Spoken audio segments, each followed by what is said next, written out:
Mais la pause est finie. Le travail. Faites les mecs en face. On n'a pas le choix.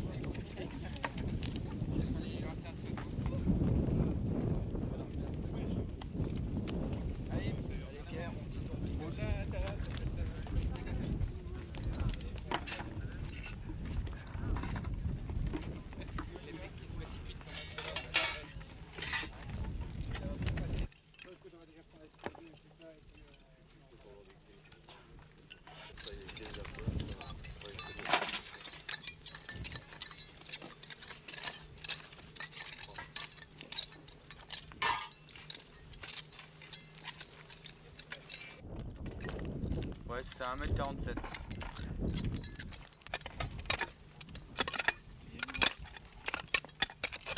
Alors nous sommes sur le plateau de Jastres où se déroulent des fouilles archéologiques depuis 1974. Deux sites protohistoriques de la fin de l'âge du fer sont installés au-dessus de ce rocher qui domine l'Ardèche par une falaise de 120 mètres à 180 mètres. Alors au sud, Jastres Sud, Camp de César sur les cartes, sur lesquelles nous avons fouillé une dizaine d'années. Et puis ici, le site de Jastres Nord qui constitue un éperon barré.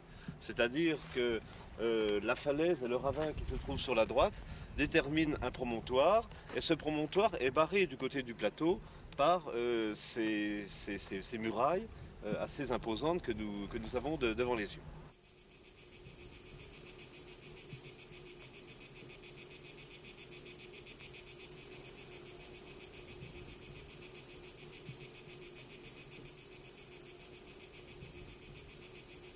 Alors lorsque nous sommes arrivés en 1974, tout disparaît, tout était invisible parce que les éboulis, les buissons, les pierriers de paysans donc formaient un très gros talus et finalement les gens de Lussas ne savaient pas qu'ils possédaient une richesse historique importante donc à l'extrémité de l'Échelette. Alors bon, nous avons d'abord travaillé avec les moyens des archéologues, c'est-à-dire la pelle, la pioche, et nous avons cerné les murailles, essayé de déterminer quelle était la forme des tours et des courtines. Et puis, lorsque on a bien connu le plan, nous avons utilisé des engins comme les pelleteuses et les bulldozers pour enlever les éboulis qui sont à l'avant des murs, fouiller la base des remparts pour voir s'il y avait des dépotoirs. Et puis peu à peu, on a poussé nos recherches et on s'est aperçu que cette structure était extrêmement riche. Et du coup, nous avons décidé de mettre l'accent sur l'aspect architectural parce que ça valait vraiment la peine. Je vais faire la rue. Alors tu mets la grande mire en travers, la petite perpendiculaire. Je te donne les fiches à remplir. Pas mal, la noire tu peux la pousser un peu comme ça. Je monterai sur l'échelle, je te donnerai la suite pour les indications, hein, je suis trop bas.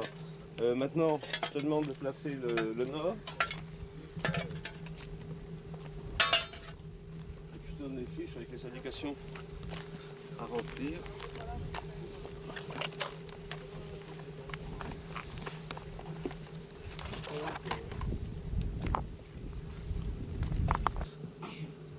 « 250, diaphragme 16, objectif 50, 90, 16. C'est bon. En condition photo, 10 heures soleil. Et puis le sujet, c'est la rue numéro 2 de l'Oppidum Siena. Rue numéro 2, Oppidum Siena. On sait aujourd'hui qu'il y a trois remparts, j'emploie le mot rempart avec des guillemets, je vous dirai tout à l'heure pourquoi. Trois remparts sur ce site. Le premier qu'on ne voit pas ici, qui est sans doute du IIe siècle avant notre ère, est un rempart classique de la Gaule méridionale, c'est-à-dire avec un mur construit en pierre sèche, qui fait à peu près 4,40 m de largeur. On connaît deux portes, etc. Et puis, deux autres enceintes ont été construites plus tard, à la fin du 1er siècle avant notre ère, et ce sont ces deux dernières enceintes qui constituent l'essentiel de notre recherche. C'est ce qu'on voit donc actuellement. Vous apercevez à l'arrière-plan donc un mur qui est construit en appareil assez importants, hein, de très gros blocs disposés les uns sur les autres. Et en avant de ce mur, un autre mur constitué de pierres apparemment beaucoup plus petites et qui donne une impression d'un appareil moins bien soigné. Alors en fait, le premier mur donc, est une enceinte qui possédait des tours, que l'on devine d'ailleurs dans les angles, là-bas. Cette enceinte mesure 3,50 m de largeur. Les tours sont des tours rectangulaires, qui étaient sans doute pleines. Et l'aspect général de cette enceinte, c'est un mur également protohistorique classique, avec de gros parements, et puis à l'intérieur un blocage. Lorsque nous avons poursuivi nos fouilles en descendant sur les parements, nous sommes aperçus en fait que ce mur était plus complexe que ce que nous imaginions, c'est-à-dire que ce n'est pas un simple mur gaulois traditionnel, il est entièrement construit avec du mortier. Le mortier a disparu dans les parties supérieures, mais il existe dans les parements, il existe dans le blocage, et ça nous interpelle parce que les Gaulois ne connaissaient pas le mortier, c'est les Romains qui l'ont apporté. Donc on a ici déjà dans la construction de ce mur un effet de la romanisation, mais la forme générale reste quand même celle d'un site gaulois.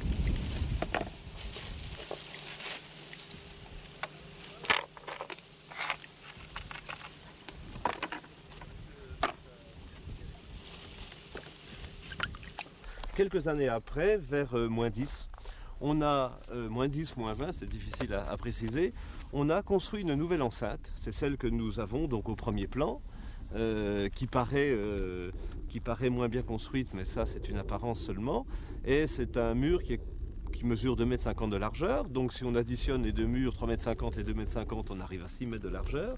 Et puis ce nouveau mur est flanqué par des tours qui sont alternativement rectangulaires et rondes sur le plateau. Et elles présentent également d'autres caractéristiques, elles sont creuses. Elles possédaient une toiture qui était couverte de tuiles. Donc ces caractères que je viens de dénoncer, la tour creuse et la toiture de tuiles, montrent qu'il ne s'agit pas de monuments gaulois, mais qu'il y a là aussi un effet de la romanisation. Et si on regarde d'un peu plus près la construction de ce mur, vous pouvez par exemple lire à peu près à 1 mètre du sol des lignes horizontales, et puis 1 mètre plus haut une autre ligne horizontale qui montre qu'on a construit le rempart par étapes successives. Et à chacune de ces étapes correspond à l'intérieur, dans le blocage, un lit de pierre plate assemblé par du mortier qui constitue une sorte de dallage. Et on a compris qu'il s'agissait d'arrêts de travail qui permettaient aux maçons de travailler sans échafaudage. Donc on construisait une première bande sur toute la longueur de la courtine ou d'une tour. On faisait ce dallage et on passait à l'étape successive. Et on a rencontré également des arrêts de travail verticaux qui montrent qu'il y a eu des étapes dans la construction et qu'à partir de ces arrêts de travail horizontaux et verticaux, on arrive à imaginer le nombre d'équipes de maçons qui ont travaillé, le temps qu'ils ont mis, puisque nous avons nous-mêmes démonté la muraille pour voir comment elle était construite. On a appris un certain nombre de choses sur le plan des techniques de construction. Et on s'est aperçu, c'est la grande originalité de cette dernière enceinte, c'est que en fait, le mortier n'est pas employé dans l'ensemble du mur, il est employé sur 50 cm à peu près dans l'épaisseur du parement, et puis ensuite, il n'est utilisé uniquement que dans ces assises horizontales que j'évoquais tout à l'heure et dans ces arrêts de travail verticaux. Ça constitue donc des sortes de caissons, et entre ces murets, eh bien, un blocage de pierre sèche. Donc on a quelque chose de tout à fait original et je pense que, enfin c'est certain, c'est un rempart qui est unique en France par sa technique de construction. On connaît à la même époque, puisque nous sommes au 1er siècle avant notre ère, je le disais tout à l'heure, donc à une époque où les Romains sont là, on connaît d'autres sites gaulois qui ont été réaménagés, mais selon les techniques ancestrales, c'est-à-dire des murs en pierre sèche. Ici nous avons une évolution avec donc cette enceinte. La première, celle qui est au fond, construite entièrement avec du mortier, et puis celle qui a été construite par devant, qui utilise le mortier de façon rationnelle et qui ne cherche pas à l'introduire dans tous les éléments du mur. Autrement dit, on a cherché à faire une construction rapide.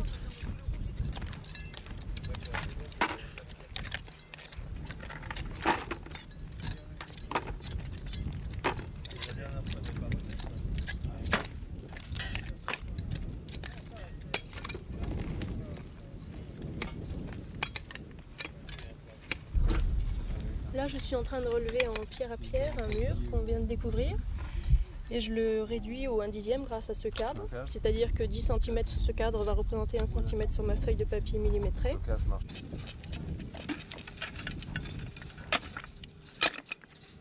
ce type de travail nous permet sur des plans d'ensemble de comparer la construction des murs les uns par rapport aux autres.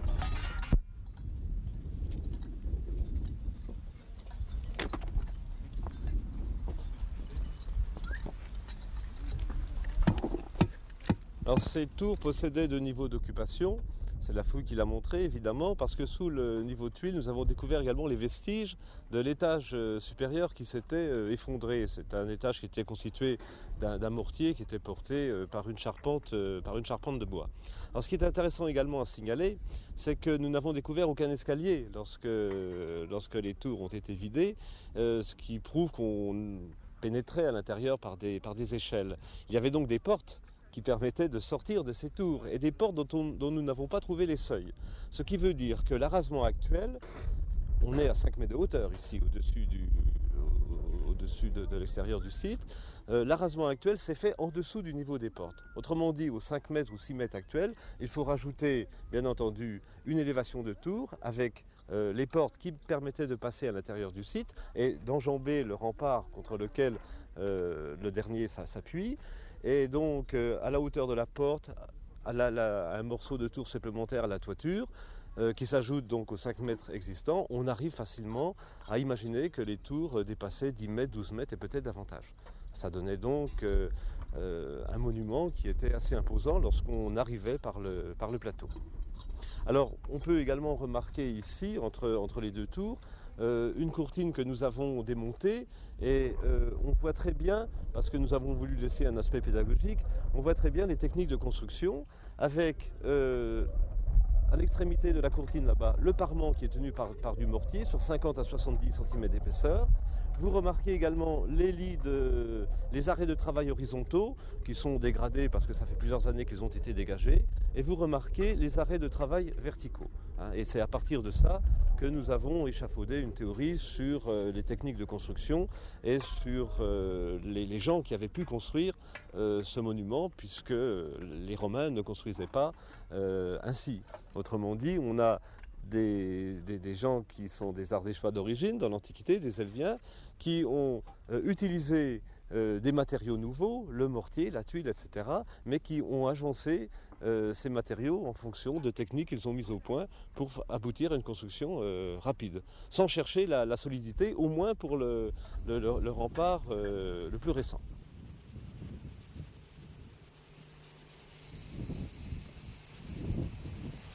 Nous arrivons à la porte principale. Tu remarqueras qu'elle est située en bordure de falaise. Cela veut dire que les gens qui arrivaient étaient obligés de passer devant l'ensemble de l'enceinte dans sa partie la plus imposante. Alors on arrive donc à cette porte qui est protégée par une chicane, qui est assez extraordinaire parce qu'elle est unique dans sa forme. Ça donne un aspect très militaire, mais tu sais ce que je pense de l'aspect militaire de l'enceinte de JN3. Alors là nous sommes à l'entrée. Et tu remarqueras qu'il y avait déjà une porte à cet endroit-là, parce qu'il y a une feuillure dans le mur, avec une encoche qu'on a bouchée provisoirement, et puis une autre encoche à ces endroits-là. Alors je ne sais pas si c'était une porte de bois ou une grille, mais il est certain qu'il y avait quelque chose Une ici. première fermeture à l'entrée de la chicane. Première fermeture à l'entrée de la chicane. Alors la porte principale se trouve ici, à la limite des deux enceintes. JN3 se trouve ici, JN2 se trouve là. Alors cette porte principale, c'est une porte frontale, une porte charretière traditionnelle, mais ce qui a été très intéressant, c'est qu'on a trouvé un ensemble de pièces métalliques qui en font un exemple unique en France. Alors donc, à cet endroit-là, il y a deux pieds droits qui sont en grès. En voici un, avec ici une encoche circulaire qui contenait des pièces métalliques, qui contenait de la crapaudine, la partie mobile, la partie fixe. On avait d'autres pièces métalliques qui appartenaient à l'axe de la porte. Et on retrouve le symétrique sur cet autre pied droit, hein, avec une crapaudine qu'on n'a pas retrouvée. Et donc également un axe. Bon. Cette encoche carrée ici, est celle qui existait à cet endroit-là, correspondait au chambranle de la porte. Hein, donc il y avait des poutres qui venaient se ficher dans ces encoches et qui portaient le linteau. Okay. Alors les deux vantaux de la porte s'ouvraient vers l'intérieur et se refermaient sur le butoir. Hein, donc si je fais le geste, ça donne des vantaux qui s'ouvraient comme ça et qui se refermaient sur moi. Et on sait que la porte mesurait 14 cm d'épaisseur parce qu'on a retrouvé des dizaines de clous recourbés à 14 cm. Alors avec l'ensemble des pièces métalliques qu'on a retrouvées, que ce soit les pièces métalliques qui se trouvent dans les éboulis ou que ce soit les pièces métalliques d'une ancienne porte qui ont servi à armer le mortier d'une recharge, comme les pieds droits n'ont pas changé, on pense que toutes ces pièces métalliques donc, peuvent se gorner pour permettre une reconstitution d'une porte, et j'ai fait qui est une possibilité quoi, de... Et le fait d'avoir l'ensemble des pièces d'une porte, c'est exceptionnel pour un oppidum du Midi. C'est exceptionnel parce que j'ai fait la liste des oppidas qui avaient des pièces métalliques. Vraiment, c'est à Jastres qu'on a trouvé le plus bel ensemble. Absolument. Alors, dans l'ensemble, c'est quand même un superbe monument. Et je crois qu'on devrait ici reconstruire le parement et pour consolider. Enfin, il y a quand même un ensemble qui est unique. Pour conserver l'aspect monumental. Pour conserver l'aspect monumental, oui. Parce que c'est vraiment une porte unique en son genre.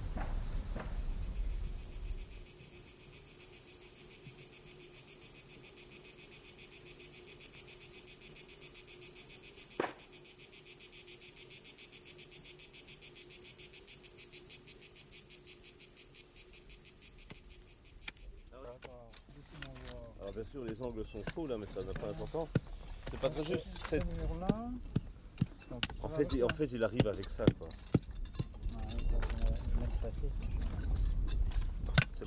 Tu peux mettre en pointillé parce que moi je n'ai pour dire que c'est un mur que ces deux pierres. Hein, mais vraiment la direction est indiquée. Et il y a une perpendiculaire avec ce mur qui est là. Alors dès que c'est relevé, tu nous le dis, et puis on fait sauter ça.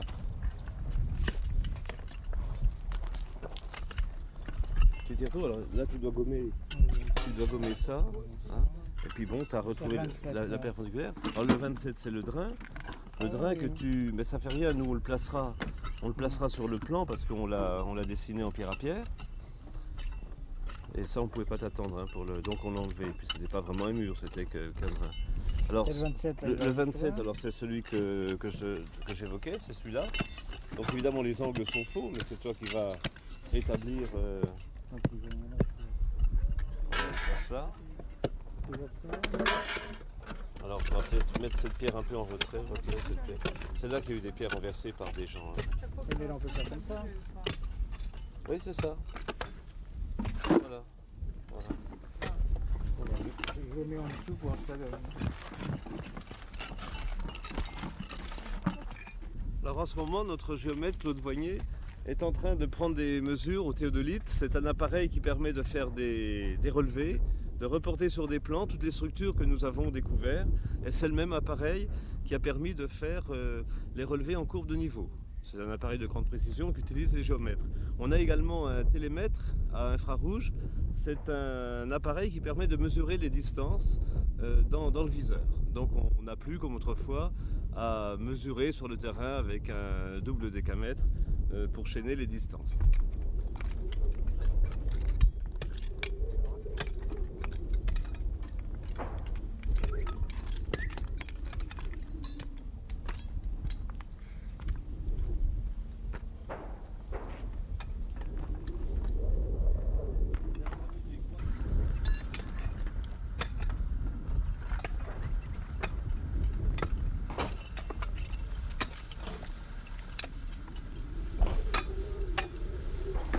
En 1992 est la dernière campagne de fouilles sur le site de Jastre Nord comme de Jastre Sud.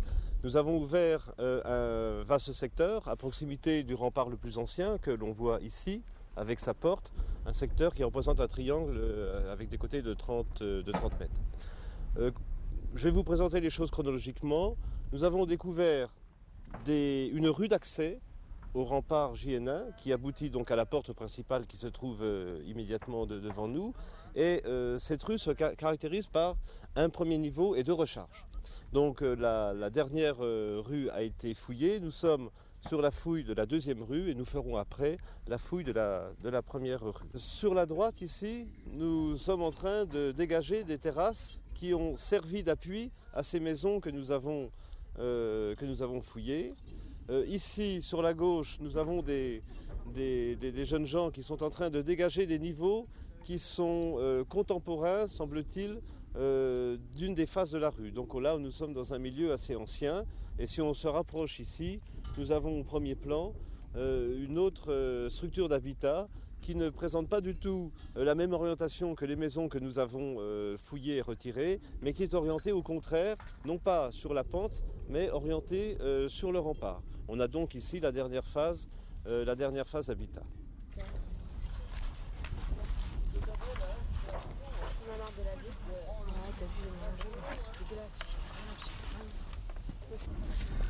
Voilà, alors ici on a un fond de pot avec la partie bien plane ici qui permet de poser le pot à plat. Comme ça permet d'éviter qu'il tombe. Alors la poterie, c'est une poterie qui est une poterie non tournée, c'est une poterie moulée. Qu'on voit, on va retrouver le grain de la poterie, qui est un grain assez grossier. Donc ça c'est quelque chose d'assez ancien comme poterie par rapport à ce qu'on trouve. Parce qu'en fait ici, on est sur le 4e niveau d'occupation. Donc on a déjà traversé 3. Donc a priori c'est le plus ancien. Probablement, là on n'a pas encore d'éléments de datation précis, mais au moins on est sûr que c'est le plus ancien. Sauf si on en trouve encore un en dessous. Puisqu'à chaque fois on procède par des capages successifs. On descend chaque fois plus bas. Voilà donc ce type de poterie. Une poterie très commune, mais très grossière et qui est fabriquée localement. Parce qu'on a également des poteries d'importation où on retrouve les marques des potiers dessus, ce qui permet de pouvoir les dater et de pouvoir savoir d'où elles viennent. Donc ça c'est différents éléments. Voilà, donc là on balaye le sol pour faire apparaître les tessons et on voit bien qu'on a des tessons à plat, comme ça.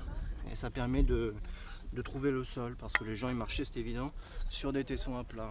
Sinon ça fait mal aux pieds. Donc là on dégage le sol sur tout l'intérieur de la pièce. Tu veux dire que les tessons étaient posés pour faire office de carrelage en fait? Disons que les tessons permettaient de renforcer le sol et après c'était un sol de terre battue par-dessus.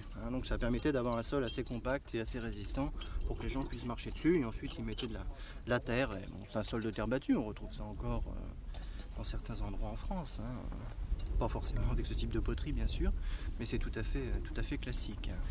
On va faire Alors, la problématique des sites de Jastre est importante à la fois sur le plan historique et sur le plan archéologique. Sur le plateau existent 2 sites d'Oppida, Jastre Sud et Jastre Nord, ce qui représente au total 4 enceintes, 3 pour Jastre Nord et 1 pour Jastre Sud. Sur le plan chronologique, un élément très important, on est à la transition entre l'époque de la Gaule indépendante, la fin du IIe siècle, et puis les débuts de la romanisation, de la colonisation romaine, avec le 1er siècle avant notre ère. Et nos sites se calent dans ces limites chronologiques. En ce qui concerne Jastre Nord, nous avons une première enceinte qui remonte sans doute à la fin de la Gaule indépendante, qui est une enceinte à fonction défensive, JN1.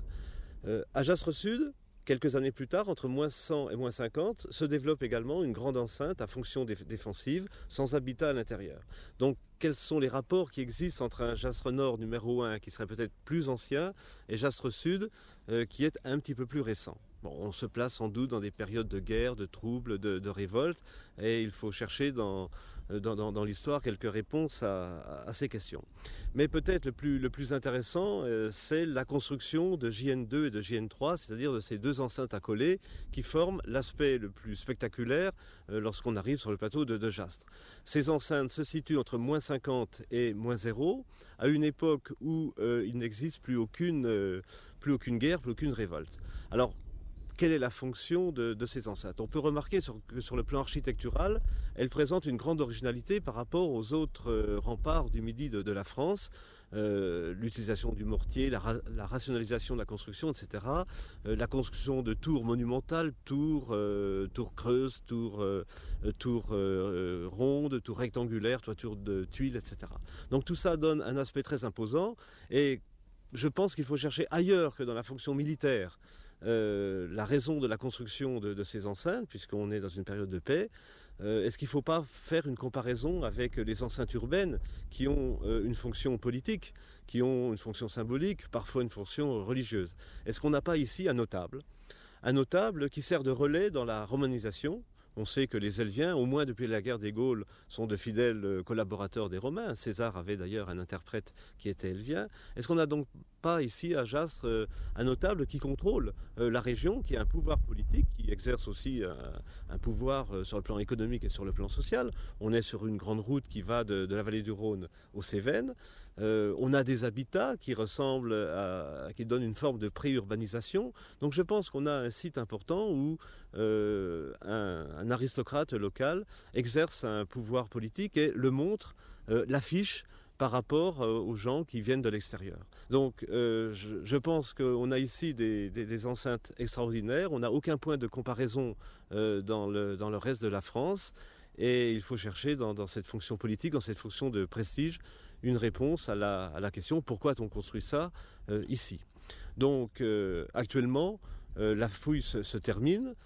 Que vont devenir ces monuments? Il serait dommage qu'ils se dégradent. Alors il n'y a que deux solutions, évidemment. Ou bien reboucher l'ensemble pour les protéger, en utilisant l'état des blés que nous avons conservés à proximité, ou alors faire une politique de restauration pour une mise en valeur touristique.